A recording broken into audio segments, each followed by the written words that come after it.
हिंदी में यूपीएससी की तैयारी से संबंधित प्रोग्राम्स को देखने के लिए सब्सक्राइब करें स्टडी IQIAS हिंदी। अमृत उपाध्याय 007 इंस्टा पर, अमृत उपाध्याय 007 टेलीग्राम पर, चाहे तो आप जुड़ सकते हैं। चलिए आर्टिकल 62।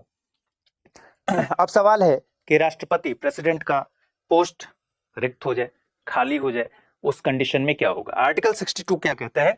राष्ट्रपति के पद में रिक्ति को भरने के लिए निर्वाचन करने का क्या समय है और आकस्मिक रिक्ति को भरने के लिए निर्वाचित व्यक्ति की पद की अवधि क्या होगी।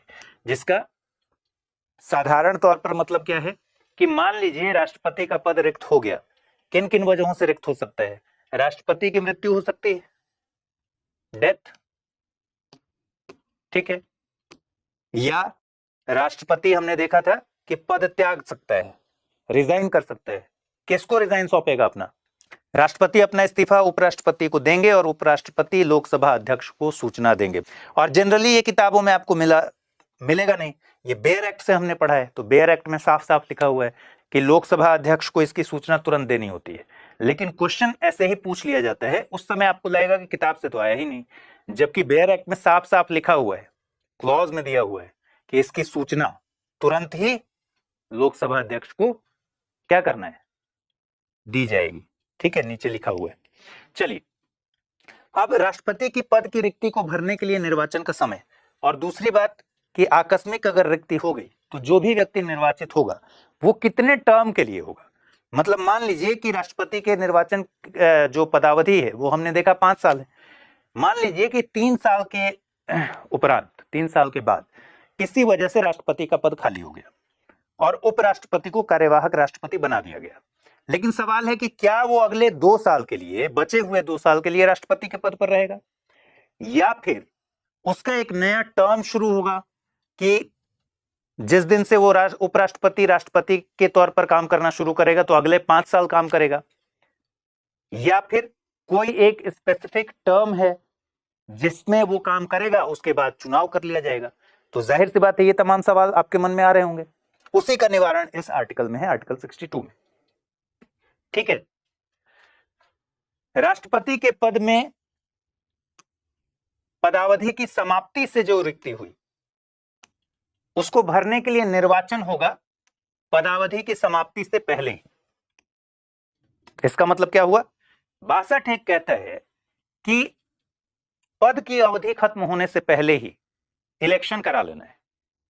राष्ट्रपति का टेन्योर कितना है? 5 साल।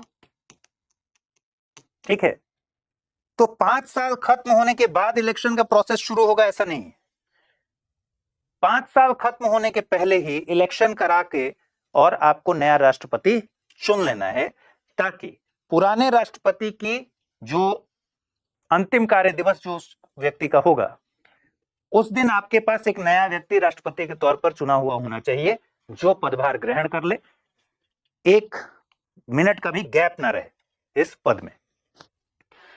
राष्ट्रपति की मृत्यु, पद त्याग या पद से हटाए जाने या अन्य कारण से हुई उसके पद में रिक्ति को भरने के लिए निर्वाचन रिक्ति होने की तारीख के पश्चात यथाशीघ्र और प्रत्येक दशा में 6 मास बीतने से पहले किया जाएगा। और रिक्ति को भरने के लिए निर्वाचित व्यक्ति अनुच्छेद 56 के उपबंधों के अधीन रहते हुए अपने पद ग्रहण की तारीख से 5 वर्ष की पूरी अवधि तक पद धारण करने का हकदार होगा। कहने का मतलब क्या है कि राष्ट्रपति प्रेसिडेंट का पद कब कब खाली हो सकता है, यह भी सवाल आपसे पूछा जा सकता है। तो पहला तो है कि प्रेसिडेंट की मौत हो सकती है। बताइएगा मुझे कमेंट में कि कितनी बार भारत में ऐसा हुआ है कि सिटिंग प्रेसिडेंट की मौत हो गई। तो एक तो हो सकता है मृत्यु, जिसकी वजह से पद खाली हो जाए। तो आप लिख सकते हैं राष्ट्रपति के पद खाली होने के क्या क्या कंडीशंस हो सकते हैं।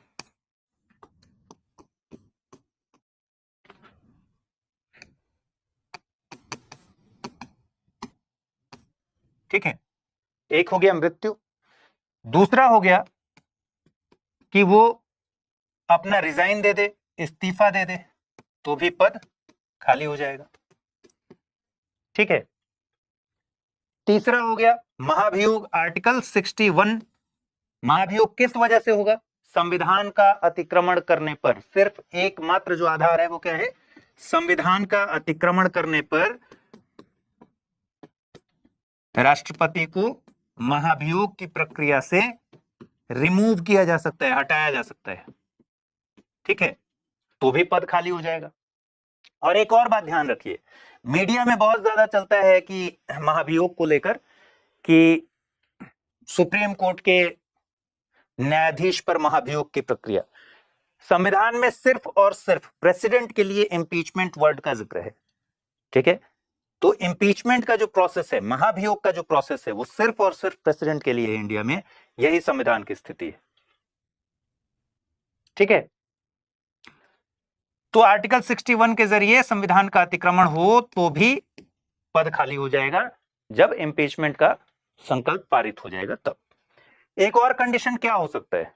एक और कंडीशन हो सकता है कि मान लीजिए प्रेसिडेंट के इलेक्शन में कोई ऐसा डिस्प्यूट हो गया, इलेक्शन को लेकर कोई डाउट और डिस्प्यूट हो गया, विवाद हो गया या शंका हो गया, और इस मामले की सुनवाई सुप्रीम कोर्ट ही करेगा। ये हम आगे पढ़ेंगे, ये भी लिखा हुआ है।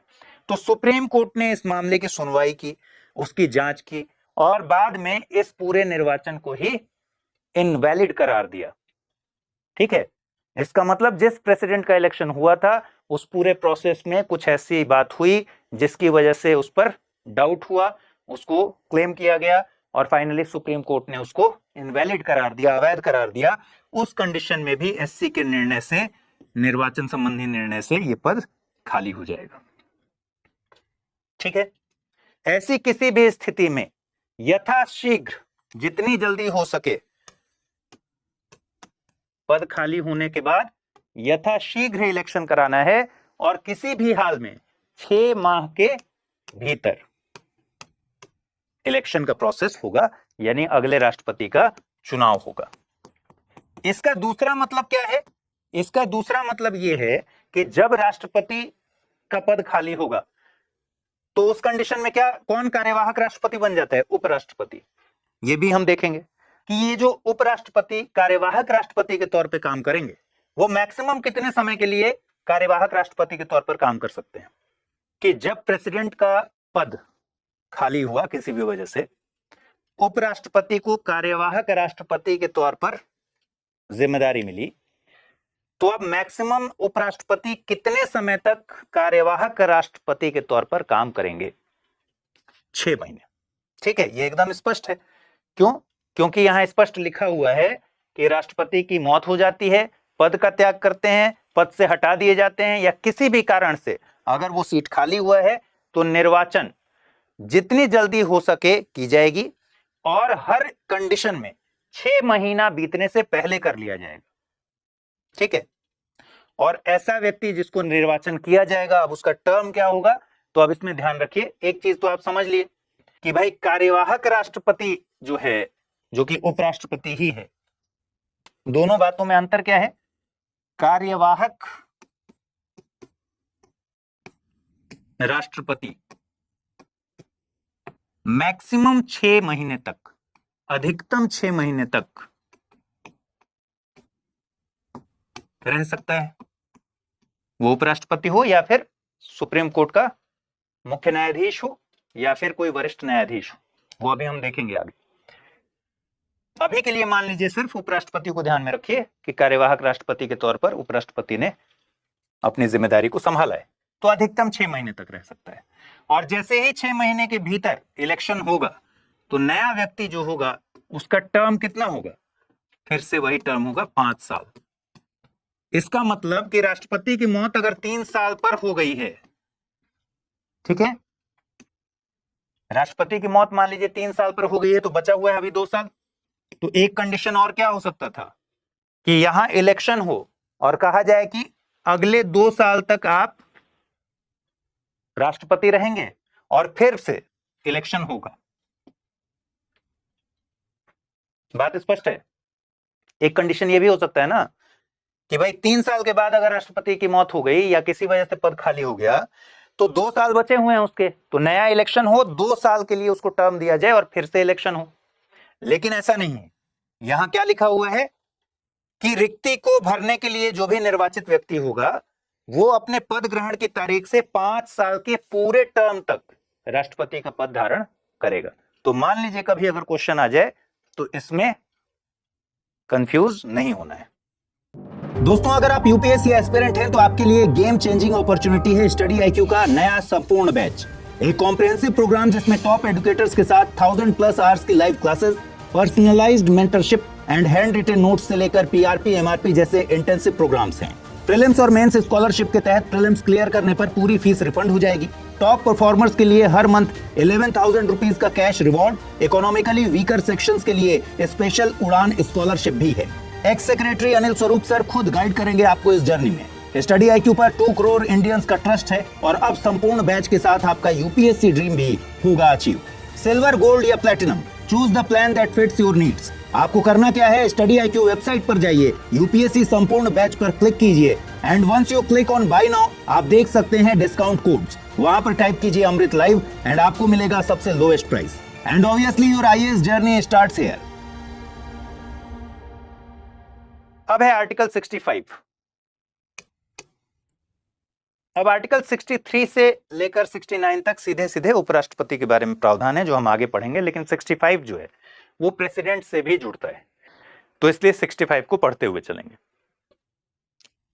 राष्ट्रपति के पद में आकस्मिक रिक्ति के दौरान, मतलब तुरंत अचानक से खाली हो गया जब, या उसकी अनुपस्थिति में एक कंडीशन और हो सकता है, जब कार्यवाहक राष्ट्रपति की नौबत आ जाए, किसी भी वजह से अनुपस्थित है, तो उस कंडीशन में क्या होगा, ठीक है, उस कंडीशन में भी कार्यवाहक राष्ट्रपति की जरूरत पड़ेगी।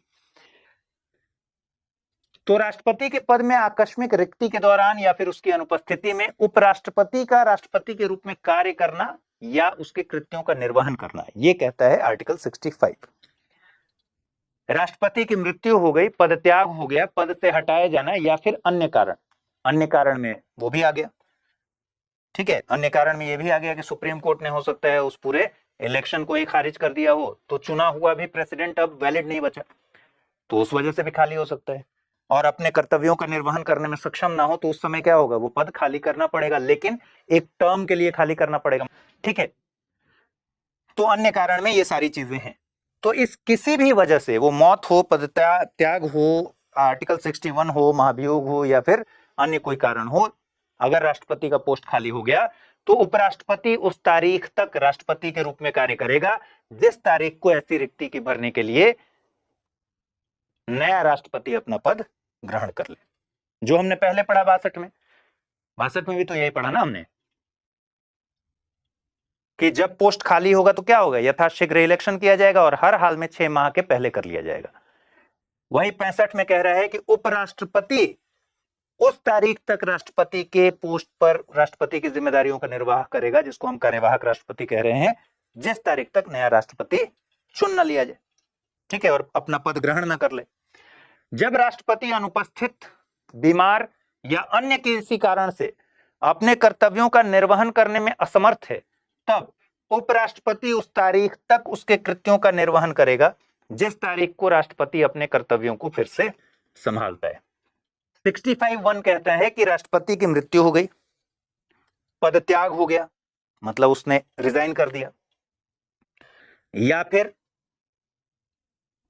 पद से हटा दिया गया, महाभियोग लगा, महाभियोग का संकल्प पारित हुआ, हटा दिया गया, या किसी अन्य कारण में सुप्रीम कोर्ट ने उस निर्वाचन को ही खारिज कर दिया और प्रेसिडेंट, चुना हुआ प्रेसिडेंट अब वैलिड प्रेसिडेंट नहीं बचा, उस कंडीशन में भी खाली हो गया। इन सारे कंडीशंस में क्या करना होगा, री इलेक्शन कराना होगा 6 महीने के भीतर, और जब तक री इलेक्शन होकर दूसरा राष्ट्रपति, नया राष्ट्रपति पद ग्रहण नहीं कर पाता, तब तक उपराष्ट्रपति राष्ट्रपति की जिम्मेदारी को संभालेगा, कार्यवाहक राष्ट्रपति के तौर पर काम करेगा।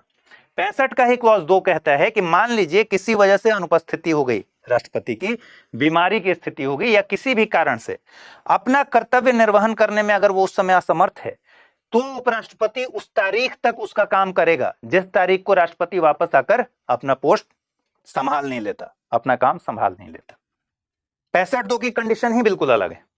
65(1) का कंडीशन है कि अब राष्ट्रपति जो था वो किसी भी वजह से गया, खाली हो गया पोस्ट, डेथ हो गई, ऐसे ही खत्म, नया ही इलेक्शन कराना है, महाभियोग के द्वारा हटा दिया गया, नया राष्ट्रपति चाहिए, ठीक है।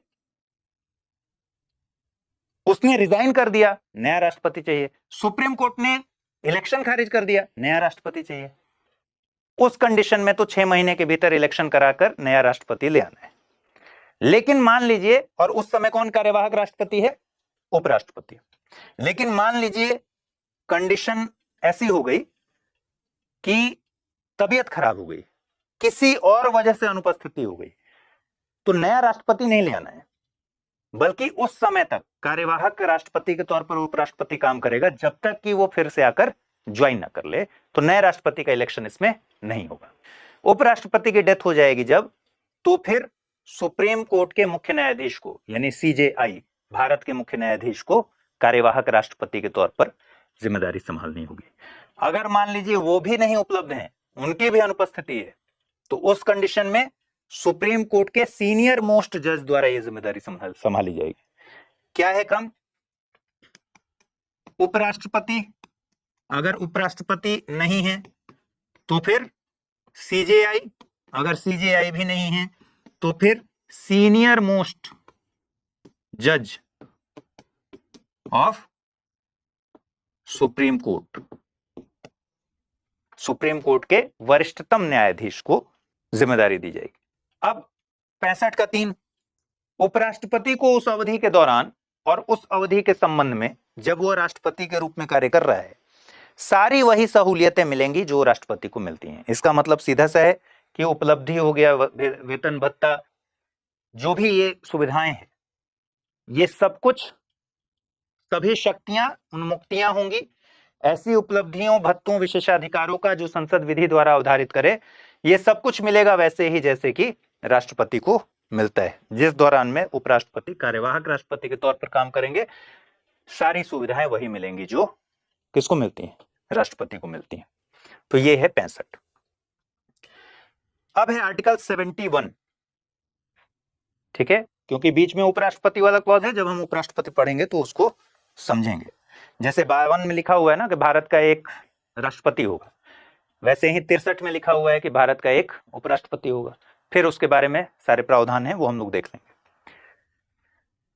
अब आइए कि जो हम कह रहे हैं बार बार कि भाई अगर कोई ऐसा इशू हो जाए, कोई डाउट है या फिर कुछ डिस्प्यूट हो गया, तो डाउट एंड डिस्प्यूट के मैटर में इस मामले की सुनवाई कहां होगी? ये आर्टिकल 71 कहता है कि राष्ट्रपति या उपराष्ट्रपति के निर्वाचन से संबंधित या फिर संसक्त विषय, राष्ट्रपति या उपराष्ट्रपति, अब सिर्फ ये ध्यान देना है कि राष्ट्रपति या फिर उपराष्ट्रपति दोनों के बारे में बात हो रही है, सिर्फ प्रेसिडेंट नहीं। राष्ट्रपति या उपराष्ट्रपति के निर्वाचन से उत्पन्न या संसक्त सभी शंकाओं और विवादों की जांच और विनिश्चय कौन करेगा?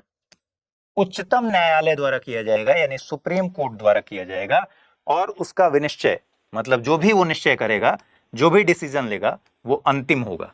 तो 71 का एक बहुत स्पष्ट कहता है क्या, कि अगर राष्ट्रपति या फिर उपराष्ट्रपति के इलेक्शन से रिलेटेड कोई डाउट या फिर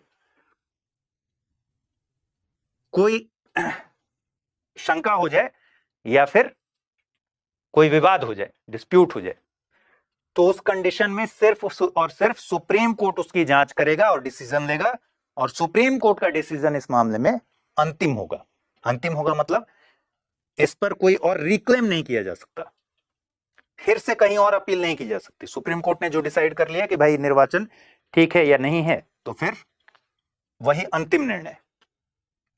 यदि उच्चतम न्यायालय द्वारा किसी व्यक्ति के राष्ट्रपति या उपराष्ट्रपति के रूप में निर्वाचन को शून्य घोषित कर दिया जाए, तो एक सवाल और उठ जाएगा कि मान लीजिए कि आज के तारीख में अगर हम 18 जुलाई को हैं, तो 18 जुलाई 2023 को मान लीजिए कि राष्ट्रपति के निर्वाचन से संबंधित एक मामला सुप्रीम कोर्ट में गया और कहा गया कि राष्ट्रपति का जो निर्वाचन हुआ था, या आज ही मान लीजिए राष्ट्रपति का निर्वाचन हुआ और आज से 1 महीने बाद 18 अगस्त 2023 को मामला चला गया कि इस निर्वाचन में दिक्कत है, डाउट है। तो अब क्या किया जाए?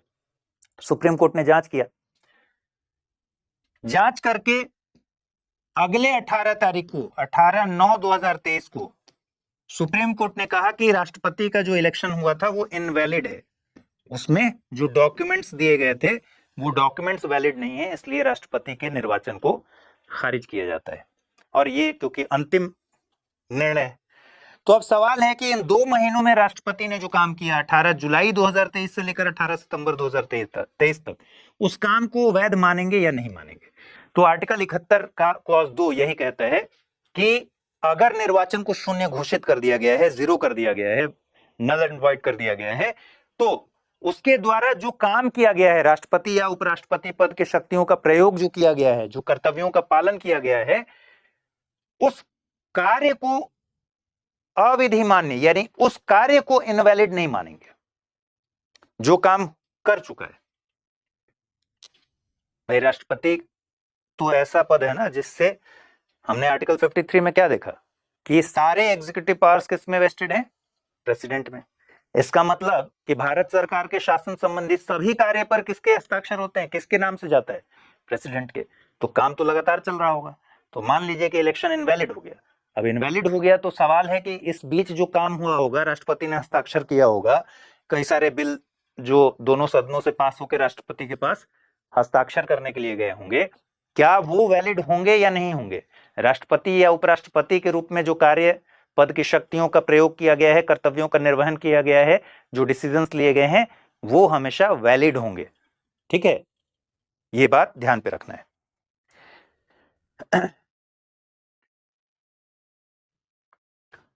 अब चौथा क्लॉज देखिए, राष्ट्रपति या उपराष्ट्रपति के रूप में किसी व्यक्ति के निर्वाचन को उसे निर्वाचित करने वाले निर्वाचक गण के सदस्यों में किसी भी कारण से विद्यमान किसी रिक्ति के आधार पर प्रश्नगत नहीं किया जाएगा। क्या कह रहा है कि प्रेसिडेंट हो या फिर 71 के बारे में सिर्फ एक बात ध्यान पे रखना है, पी और वीपी दोनों के बारे में बात हो रही है, प्रेसिडेंट और वाइस प्रेसिडेंट। ठीक है, राष्ट्रपति या फिर उपराष्ट्रपति।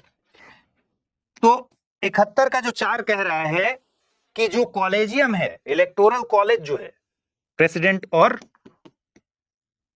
वाइस प्रेसिडेंट का, मान लीजिए कि जब इलेक्शन हो रहा था प्रेसिडेंट के, किसी राज्य के विधानसभा को उसी समय भंग कर दिया गया, और ऐसे 2-3 राज्यों की विधानसभा को भंग कर दिया गया उसी समय।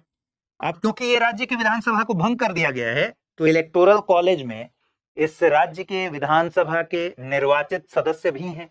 हमने इलेक्टोरल कॉलेज में क्या देखा था कि संसद के दोनों सदनों के सदस्य कौन से? निर्वाचित सदस्य। ठीक है, और जो राज्य हैं जिसमें दिल्ली और पुदुचेरी भी शामिल है, इनके विधानसभाओं के निर्वाचित सदस्य इलेक्टोरल कॉलेज हैं प्रेसिडेंट के लिए। और मान लीजिए कि इसी समय कोई विधानसभा भंग है, तो अब इलेक्शन पर उसका क्या इंपैक्ट पड़ेगा? ये कह रहा है इलेक्शन पर उसका कोई इंपैक्ट इसलिए नहीं पड़ेगा कि इस लिए उसको क्वेश्चन नहीं किया जा सकता है इस इलेक्शन को कि कोई स्थान रिक्त रहेगा, रिक्त था। ठीक है, तो ये है 71। अब थोड़ा सा हमें जानना है मंत्रिपरिषद के बारे में। मंत्रिपरिषद 74 जिसमें राष्ट्रपति की भूमिका आती है, और फिर हम शक्तियों के बारे में बातचीत शुरू करेंगे। आर्टिकल 74 कहता है राष्ट्रपति को सहायता और सलाह देने के लिए मंत्रिपरिषद, काउंसिल ऑफ मिनिस्टर। ठीक है, इसका क्लॉज 1 कहता है कि राष्ट्रपति को सहायता और सलाह देने के लिए एक मंत्रिपरिषद होगी। ठीक है, जिसका प्रधान प्रधानमंत्री होगा, और राष्ट्रपति अपने कृत्यों का प्रयोग करने में ऐसी सलाह के अनुसार कार्य करेगा। अब यहां देखिए भाषा कैसी है। पहले तो पढ़ के लगता है कि बेसिकली ये सब कुछ किसके लिए हो रहा है? प्रेसिडेंट के लिए। काउंसिल ऑफ मिनिस्टर किसके लिए? प्रेसिडेंट के लिए। काउंसिल ऑफ मिनिस्टर का जो प्रधान है वो प्रधानमंत्री है, वो किसकी सेवा में? प्रेसिडेंट की सेवा में। तो ऐसा लगता है कि ये पूरा जो प्रावधान किया गया है प्रेसिडेंट को ध्यान में रखकर, सेंटर में रख के किया जाता है। राष्ट्रपति को सहायता और सलाह देने के लिए एक मंत्रिपरिषद होगी। ठीक है, और इसका प्रधान कौन होगा? प्रधानमंत्री। और राष्ट्रपति अपने कृत्यों का प्रयोग करने में ऐसी सलाह के अनुसार कार्य करेगा। अब पहले 42nd अमेंडमेंट से पहले इस बात का जिक्र नहीं था। 42वें संशोधन के पहले, जो कि 1976 में हुआ, यह बात नहीं लिखी हुई थी कि प्रधानमंत्री के राष्ट्रपति अपने कृत्यों का प्रयोग करने में ऐसी सलाह के अनुसार कार्य करेगा। और यह सलाह कौन दे रहा है? काउंसिल ऑफ मिनिस्टर दे रहा है, यानी मंत्रिपरिषद की सलाह पर राष्ट्रपति कार्य करेगा। भाषा ये है, कर सकता है नहीं, करेगा, कंपल्सन है। ठीक है। 42वें संशोधन 1976 में यह प्रावधान कर दिया गया कि राष्ट्रपति ऐसी सलाह के अनुसार कार्य करेगा। इसका मतलब है कि राष्ट्रपति के पास कोई चॉइस नहीं छोड़ा गया। पहले सिर्फ इतनी सी बात थी कि मंत्रिपरिषद होगी सलाह देने के लिए, ठीक है, जिसका प्रधान प्रधानमंत्री होगा। राष्ट्रपति इस सलाह के अनुसार कार्य करेगा, यह इंदिरा गांधी की सरकार ने लिखवा दिया 42वें संशोधन 1976 में। लेकिन 1978 में 44वें संशोधन के जरिए इसमें एक परंतु जोड़ दिया गया। 44वें संशोधन के जरिए कह दिया गया कि परंतु राष्ट्रपति ऐसी सलाह पर पुनर्विचार के लिए उसको लौटा सकता है एक बार। ऐसी सलाह पर साधारणतया या अन्यथा पुनर्विचार करने की अपेक्षा कर सकेगा। यानी एक बार राष्ट्रपति ये अपेक्षा कर सकता है कि भाई जो सलाह आपने दी है इस पर पुनर्विचार कीजिए। और जब ऐसी सलाह पर काउंसिल ऑफ मिनिस्टर यानी मंत्रिपरिषद पुनर्विचार करके वापस से भेज दे, तो ऐसे पुनर्विचार के पश्चात दी गई जो भी सलाह होगी उसके अनुसार कार्य करेगा। पूरा क्रक्स क्या है 74 का? राष्ट्रपति को सहायता और सलाह देने के लिए एक मंत्रिपरिषद है और मंत्रिपरिषद की सलाह के अनुसार राष्ट्रपति को कार्य करना है।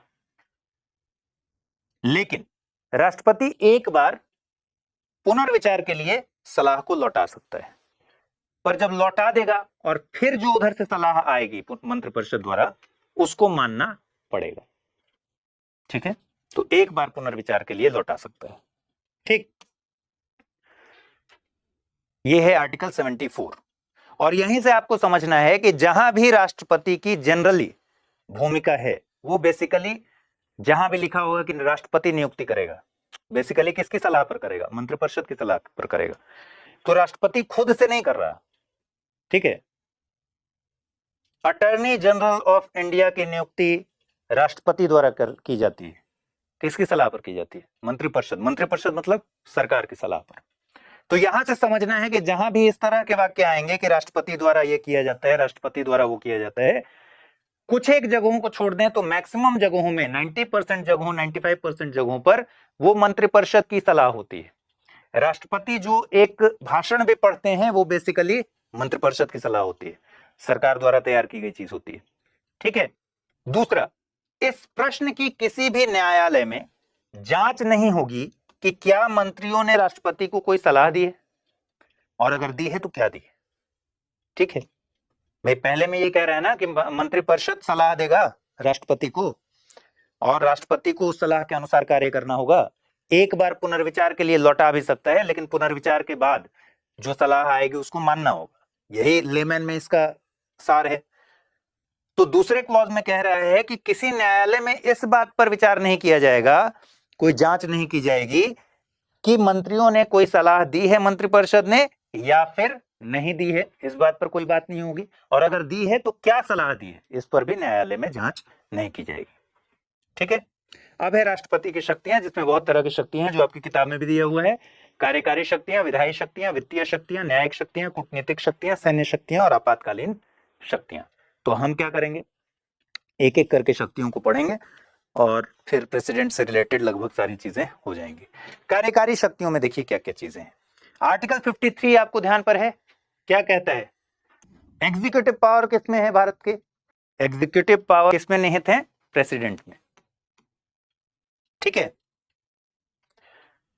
तो कार्यकारी शक्तियों की अगर बात करें, इसी को आप कई जगह देखेंगे प्रशासनिक शक्तियां या फिर एडमिनिस्ट्रेटिव शक्तियां, तो यहीं पर ब्रैकेट में कर लीजिए।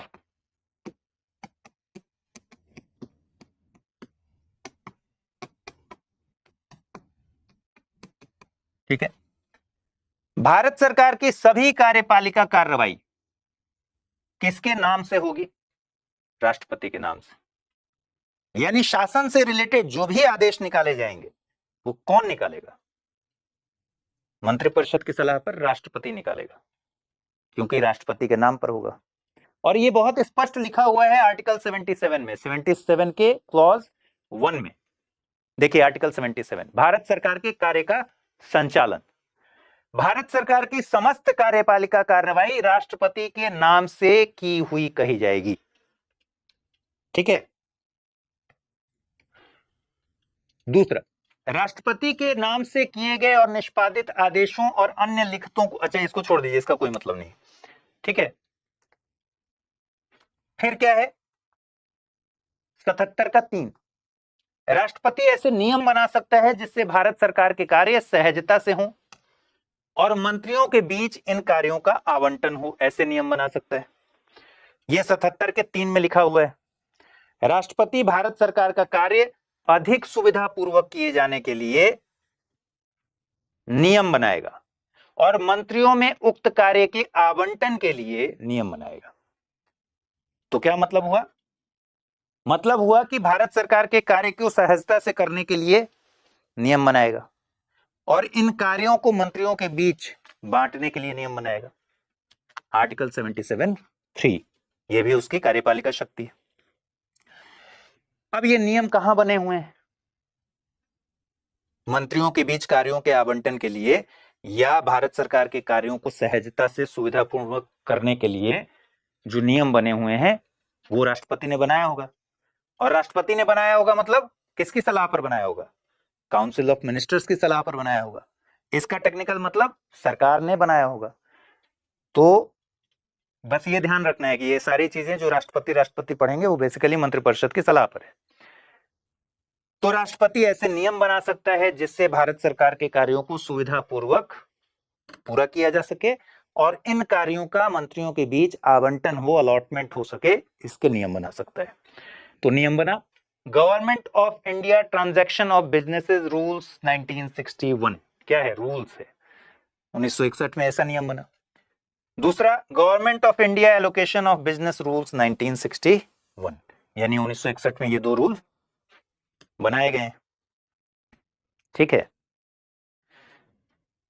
केंद्र के प्रशासनिक कार्यों और विधायिका के प्रस्तावों संबंधी जानकारी प्रधानमंत्री से राष्ट्रपति मांग सकता है। अनुच्छेद 78 ये भी राष्ट्रपति की कार्यकारी शक्तियों में शामिल है। तो 78 देख लीजिए। राष्ट्रपति को जानकारी देने आदि के संबंध में प्रधानमंत्री के क्या कर्तव्य हैं, ये इसका टाइटल है। इसी 78 के 2 में देखिएगा तो लिखा हुआ है ख में कि संघ के कार्यपालक के प्रशासन संबंधी और विधान विषयक प्रस्तावनाओं संबंधी जो जानकारी राष्ट्रपति मांगे वो प्रधानमंत्री दे, ये प्रधानमंत्री का कर्तव्य है। तो बेसिकली 78 के ख में लिखा हुआ है कि प्रधानमंत्री का क्या कर्तव्य है अगर राष्ट्रपति इस चीज की डिमांड करे कि भाई संघ के कार्यकलाप के का जो एडमिनिस्ट्रेशन चल रहा है उससे रिलेटेड कोई उसकी मांग है, जानकारी मांगी है, या फिर विधायिका के प्रस्तावों से संबंधित कोई जानकारी मांगी है अगर राष्ट्रपति ने प्रधानमंत्री से, तो प्रधानमंत्री का कर्तव्य है कि वो राष्ट्रपति को इसकी जानकारी दे। इसका एक और मतलब यह हुआ कि राष्ट्रपति प्रधानमंत्री से ये जानकारियां मांग सकता है, तो ये भी इसकी कार्यकारी शक्ति है। तो 78 में क्या देखेंगे हम? केंद्र के प्रशासनिक कार्यों के बारे में और विधायिका के प्रस्तावों से संबंधित जो भी जानकारियां प्रधानमंत्री से वो मांगे वो प्रधानमंत्री को देना है। इसका मतलब राष्ट्रपति के पास ये शक्ति है कि वो प्रधानमंत्री से प्रशासनिक कार्यों के बारे में केंद्र के और विधायिका के प्रस्तावों के संबंधित, विधायन से संबंधित जो भी जानकारी मांगे राष्ट्रपति वो चाहे तो मांग सकता है। तो 78 जो है वो क्या है? ये भी कार्यकारी शक्ति। फिर है 78 में ही कि मान लीजिए कि कोई ऐसा निर्णय है जो किसी मंत्री ने लिया है लेकिन मंत्रिपरिषद ने उस पर विचार नहीं किया है। ठीक है, मंत्रिपरिषद, किसी मंत्री ने कोई डिसीजन लिया है और मंत्रिपरिषद के बीच उसका विचार नहीं हुआ है, अनुमोदन नहीं हुआ है मंत्रिपरिषद से। उस स्थिति में प्रेसिडेंट प्रधानमंत्री से किसी ऐसे निर्णय का प्रतिवेदन भेजने के लिए कह सकता है। तो 78 में ही क्या लिखा हुआ है, किसी विषय को जिस पर किसी मंत्री ने विनिश्चय कर दिया है, डिसीजन ले लिया है, निर्णय लिया है, लेकिन मंत्रिपरिषद ने विचार नहीं किया है, राष्ट्रपति अगर अपेक्षा करेगा तो परिषद के समक्ष उसको रखना पड़ेगा, काउंसिल ऑफ मिनिस्टर के पास उसको रखना पड़ेगा, प्रतिवेदन भेजने के लिए वो बोल सकता है। ठीक है, तो 78 से दो बातें निकल रही हैं कार्यकारी शक्तियों में, और 77 से दो बातें हम देख चुके हैं, तो चार बातें आप कार्यकारी शक्तियों में 77 और 78 से पढ़ चुके हैं। ठीक है, पहली बात 77(1) में लिखा हुआ है कि भारत सरकार की सभी कार्यपालिका कार्रवाई, जो भी एग्जीक्यूटिव कार्रवाई है वो राष्ट्रपति के नाम से हुई कही जाएगी, जिसका मतलब है कि भारत सरकार का कोई भी शासन है, शासन का आदेश है, वो राष्ट्रपति के नाम पर रिलीज होता। ठीक है, ऐसे नियम राष्ट्रपति बना सकते हैं जिससे भारत सरकार के कार्य को सुविधाजनक तरीके से किया जा सके और इन कार्यों का मंत्रियों के बीच आवंटन किया जा सके, इन सब के लिए रूल बना सकता है। तो दो रूल बने हैं, government of India transaction of business rules 1961 और government of India allocation of business rules 1961। फिर केंद्र के प्रशासनिक कार्यों और विधायिका के प्रस्तावों संबंधित जानकारी अगर राष्ट्रपति प्रधानमंत्री से मांगे, तो हमने देखा 78 में कि प्रधानमंत्री का कर्तव्य है कि ऐसी जानकारी मांगने पर जो केंद्र सरकार के प्रशासनिक कार्यों से संबंधित हो और विधायिका के प्रस्तावों से संबंधित जो भी जानकारी हो, विधायन संबंधी जो भी जानकारी हो, अगर राष्ट्रपति अपेक्षा करे तो प्रधानमंत्री का कर्तव्य है कि वो सौंपे। इसका मतलब है राष्ट्रपति की कार्यकारी शक्ति में अनुच्छेद 78 के तहत ये भी पावर है। और एक और पावर हमने देखा कि कोई ऐसा मुद्दा जिस पर किसी मंत्री ने विनिश्चय कर लिया हो, डिसीजन ले लिया हो, लेकिन उसे मंत्रिपरिषद के सामने विचार के लिए अगर नहीं रखा गया हो, तो राष्ट्रपति चाहे तो ऐसे निर्णय के लिए को मंत्रिपरिषद के सामने विचार के लिए रखने को बोल सकता है, और ये प्रधानमंत्री का कर्तव्य है कि उसको रखे। तो ये भी इसकी कार्यकारी शक्ति में। ठीक है, इसके अलावा अनुसूचित जाति, जनजाति, अन्य पिछड़े वर्गों के लिए आयोग की नियुक्ति करना, कैग, मुख्य चुनाव आयुक्त, अन्य चुनाव आयुक्तों, संघ लोक सेवा आयोग के अध्यक्ष व सदस्यों, राज्य के राज्यपालों, वित्त आयोग के अध्यक्ष और सदस्यों आदि की नियुक्ति, भारत के महान्यायवादी अटॉर्नी जनरल ऑफ इंडिया की नियुक्ति करना, उच्चतम तथा उच्च न्यायालय के न्यायाधीशों की नियुक्ति, सभी राज्यों के राज्यपाल और उपराज्यपालों की नियुक्ति, किसी क्षेत्र को अनुसूचित घोषित करने जैसी शक्तियां भी राष्ट्रपति के पास हैं। ठीक है, तो क्या क्या चीजें हैं, अपॉइंटमेंट्स हैं बहुत सारे, ये तो सारे देख ही लिए। उसके अलावा बहुत सारे अपॉइंटमेंट्स, जैसे आयोग की नियुक्ति हो गई तो अनुसूचित जाति, अनुसूचित जनजाति और जो पिछड़ा वर्ग आयोग है हमने देखा था, ये सारी चीजें हम पहले पढ़ चुके हैं। इन सब की नियुक्ति कौन करता है, राष्ट्रपति करता है, तो ये भी कार्यकारी शक्ति है। इसी तरह बहुत से संवैधानिक पद हैं जिस पर नियुक्ति राष्ट्रपति करता है, किसकी सलाह पर, मंत्रिपरिषद की सलाह पर। तो कौन कौन से पद हैं, कैग का पद है, मुख्य चुनाव आयुक्त या फिर अन्य जो चुनाव आयुक्त हैं उनको, आपके एग्जाम के लिए जो बॉडी एग्जाम लेती है यूपीएससी, उसके अध्यक्ष और सदस्यों की नियुक्ति कौन करता है, राष्ट्रपति। इसी तरीके से वित्त आयोग का गठन कौन करता है, वित्त आयोग के अध्यक्ष और सदस्यों आदि की नियुक्ति राष्ट्रपति। राज्य के राज्यपालों और उपराज्यपालों की नियुक्ति कौन करता है, राष्ट्रपति। अटॉर्नी जनरल ऑफ इंडिया की नियुक्ति कौन करता है, राष्ट्रपति। तो इस तरह की बहुत सारी नियुक्तियां राष्ट्रपति करता है। तो कार्यकारी शक्तियों में ये बात भी आपको याद रखनी है। इसी तरह सभी राज्यों के राज्यपाल, उपराज्यपाल, उच्चतम और उच्च न्यायालय के न्यायाधीश, इन सब की नियुक्ति भी राष्ट्रपति करता है मंत्रिपरिषद की सलाह पर। ठीक है, एक और कार्यकारी शक्ति में किसी क्षेत्र को अनुसूचित क्षेत्र घोषित करने की शक्ति भी राष्ट्रपति के एडमिनिस्ट्रेटिव पावर्स में से एक है। ठीक है, एक बात और देखिए 75 में क्या कह रहा है, प्रधानमंत्री की नियुक्ति कौन करता है, प्रधानमंत्री की नियुक्ति भी राष्ट्रपति करता है। और उसके लिए 75 में देखना है 74 क्या कह रहा है, 74 कह रहा है कि प्रेसिडेंट को सलाह देने के लिए एक मंत्रिपरिषद होगी, काउंसिल ऑफ मिनिस्टर। ठीक है, मंत्रिपरिषद का प्रधान कौन होगा, प्रधानमंत्री। ठीक, और राष्ट्रपति ऐसी सलाह के अनुसार काम करेगा। फिर 44वें संशोधन से एक परंतु जोड़ा गया कि इस सलाह को पुनर्विचार के लिए जब लौटा देगा राष्ट्रपति, तो पुनर्विचार पर जो सलाह आएगी पुनर्विचार के बाद उसको मानने के लिए बाध्य होगा। जिसका मतलब ये हुआ कि एक बार राष्ट्रपति मंत्रिपरिषद की सलाह को वापस कर सकता है, लेकिन दोबारा जो भी सलाह आएगी उसको मानना होगा। 75 क्या कहता है? मंत्रियों के बारे में अन्य उपबंध, जिसमें लिखा है प्रधानमंत्री की नियुक्ति राष्ट्रपति करेगा। ध्यान दीजिए, 74 में ये लिखा है कि मंत्रिपरिषद होगी सलाह देने के लिए राष्ट्रपति को, जिसका प्रधान प्रधानमंत्री होगा, लेकिन ये नहीं लिखा है कि प्रधानमंत्री की नियुक्ति राष्ट्रपति करेगा। 75 में लिखा हुआ है कि प्रधानमंत्री की नियुक्ति राष्ट्रपति करेगा। तो प्रधानमंत्री की नियुक्ति राष्ट्रपति करेगा और राष्ट्रपति अन्य मंत्रियों की भी नियुक्ति करेगा, लेकिन किसकी सलाह पर? प्रधानमंत्री की सलाह पर। यहां कंफ्यूज नहीं होना है कि मंत्रिपरिषद की सलाह पर। सीधा सा फंडा है कि प्रधानमंत्री की नियुक्ति राष्ट्रपति करेगा और राष्ट्रपति प्रधानमंत्री की सलाह पर बाकी मंत्रियों की नियुक्ति करेगा। राष्ट्रपति के प्रसाद पर्यंत मंत्री अपना पद धारण करेंगे। ठीक है। फिर मंत्रिपरिषद लोकसभा के प्रति उत्तरदायी है सामूहिक रूप से। ये सब जब हम आगे पढ़ेंगे मंत्रिमंडल वगैरह तब पढ़ेंगे। इन सब का प्रेसिडेंट से कोई लेना देना नहीं है, 2 का है, 3 का नहीं। तो मंत्री प्रसाद पर्यंत, राष्ट्रपति के प्रसाद पर्यंत अपना पद धारण करेंगे। किसी मंत्री द्वारा अपना पद ग्रहण करने से पहले राष्ट्रपति तीसरी अनुसूची में इस प्रयोजन के लिए दिए गए प्रारूपों के अनुसार उसको पद और गोपनीयता की शपथ दिलाएगा। तो जो सीधी सी बात है कि प्रधानमंत्री की नियुक्ति राष्ट्रपति करेगा और प्रधानमंत्री की सलाह पर अन्य मंत्रियों की नियुक्ति करेगा। मंत्रियों को शपथ राष्ट्रपति दिलाते हैं, आपको पता है। ठीक है। तो ये भी इसकी कार्यकारी शक्ति का एक हिस्सा है। तो ये सारी कार्यकारी शक्तियां हैं जिसको आपको पता होना चाहिए, प्रशासनिक शक्तियां या फिर कार्यपालिका शक्तियां या फिर कार्यकारी शक्तियां। ठीक है। देखिए एक और बात कि जनरली अब ये सब पॉइंट्स हम लोग ऐसे भी पढ़ सकते हैं, बेयर एक्ट दिखाने की जरूरत नहीं है, लेकिन मुझे ठीक लगता है कि आप बेयर एक्ट में ही देख लीजिए, ताकि आपको एक बार सबसे अच्छी तैयारी बेयर एक्ट से होती है।